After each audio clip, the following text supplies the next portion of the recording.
meus amores, tudo bem? Hoje eu tinha preparado uma coisa muito bacana pra vocês. Olá, tudo bom com vocês? Eu sou a Ana Gouveia, sou coordenadora pedagógica aqui da Backup e hoje eu vim falar com vocês sobre um assunto bem complicado, que é as famosas mordidas na educação infantil. Então, professor, você fez aqui seu planejamento maravilhoso, você saiu de casa radiante pensando em tudo, ou melhor, quase tudo. Você não contava que quando você deixar seus materiais em algum lugar, naquele milésimo de segundo, um coleguinha mordeu o outro. E isso já estraga seu dia. Você tem que sair correndo para acudir quem foi mordido, já fica bravo com quem mordeu, já fica pensando, meu Deus, o que eu vou falar para a mãe desse aluno? Realmente é muito complicado e é comum. Essa fase das crianças acaba sendo comum, mas não pode acontecer sempre. A gente tem que dar um jeitinho, prestar atenção para que isso não aconteça. Então hoje eu vou falar um pouco sobre o porquê das mordidas, como acontece e como nós podemos fazer para diminuir. Infelizmente, nessa faixa etária de 1 a 2 anos, é normal as mordidas, pois a criança está naquela fase da oralidade, de colocar tudo na boca, descobrir o mundo pela boca. Então, como ela não consegue se expressar, muitas delas não conseguem falar, elas acabam se expressando por forma impulsiva pela mordida. Então, você tem que prestar muita atenção, por mais que seja normal, por mais que seja comum, não pode fazer isso acontecer sempre. É complicado, mas você tem que sim colocar limites da criança a partir daí. Quando eu falo limites, não é punição, não é bater, e sim ajudar a criança a se expressar e usar as palavras para se expressar. Pois quando ela tá com raiva, quando ela tá triste, quando ela tá com sono, quando ela tá com fome, são tantas coisas, são tantos sentimentos, que a única coisa que ela consegue fazer é morder. Muitas vezes as mordidas não são uma forma de agressão, na verdade pode ser até forma de carinho, pois que adulto nunca foi uma criança daquelas mordidinhas de amor? Isso a gente está ensinando errado, está mostrando errado. Então, quando ela gosta de uma outra criança, ela quer fazer a mesma coisa, só que ela não tem noção da força e da intensidade dessa mordida. Então, a gente precisa ajudar a criança a perceber as necessidades dela, o que ela está sentindo, quais são as emoções. Por exemplo, se ela mordeu um coleguinha, você, em vez de punir, fala assim, você quer o brinquedo dele, você tem que pedir o brinquedo.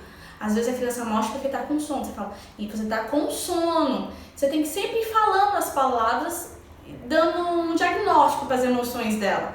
Tá com fome, morder, fala assim, não pode morder, isso que você sente é fome. Então tem que estar sempre de olho e ajudando ela a encontrar as palavras certas para se expressar.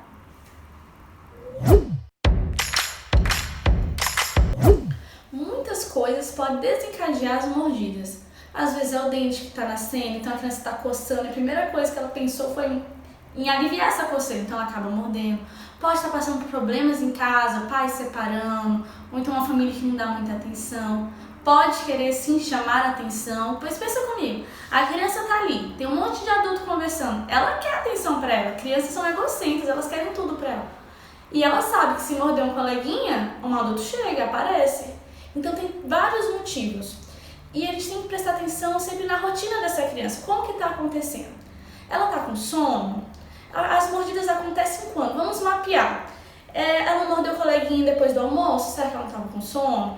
Será que é porque ele tomou um brinquedo? Porque ela não soube expressar que o brinquedo era dela? Ou então ela quer o brinquedo do colega? O professor tem que ficar de olho. Qual é a rotina que isso acontece? Como que é a frequência? Pois tudo pode desencadear, tudo que gera emoções pode desencadear isso.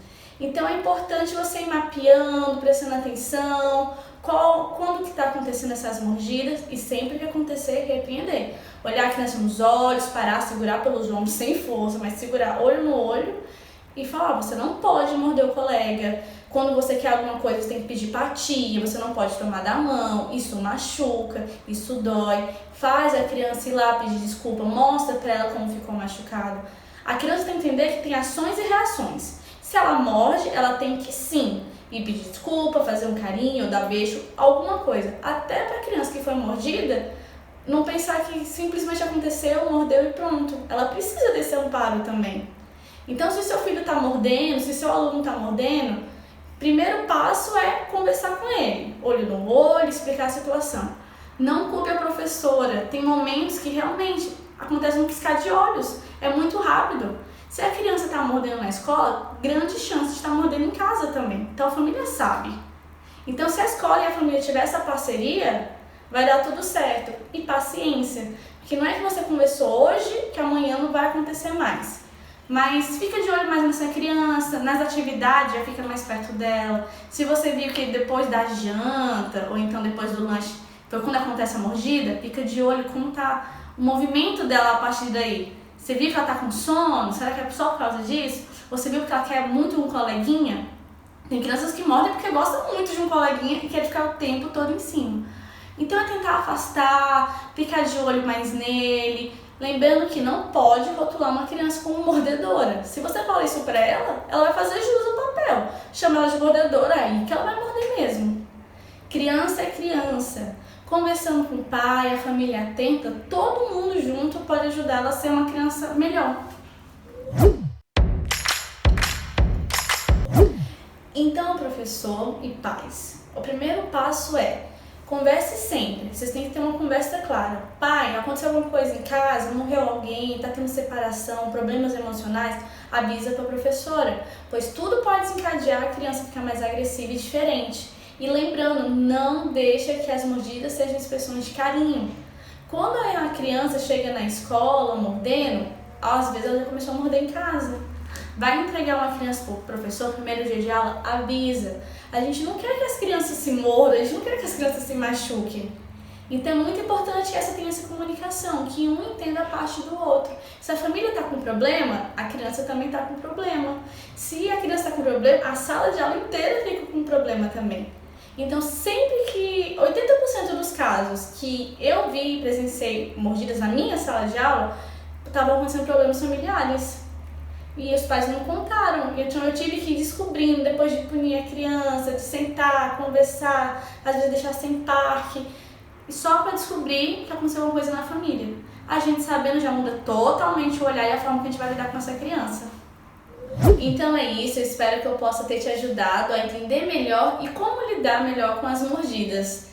Então, família, se você está passando por alguma dificuldade, ou professores também, escreva nos comentários, vamos conversar, vamos se ajudar. E se você conseguiu resolver na sua sala de aula ou com seu filho sobre as mordidas, escreve pra gente também. É importante que a gente consiga entender como que o outro está trabalhando para poder melhorar em forma geral. Não se esquece de dar um curtir, seguir a gente em todas as redes sociais e se inscrever no nosso canal. E a gente se vê em breve. Tchau!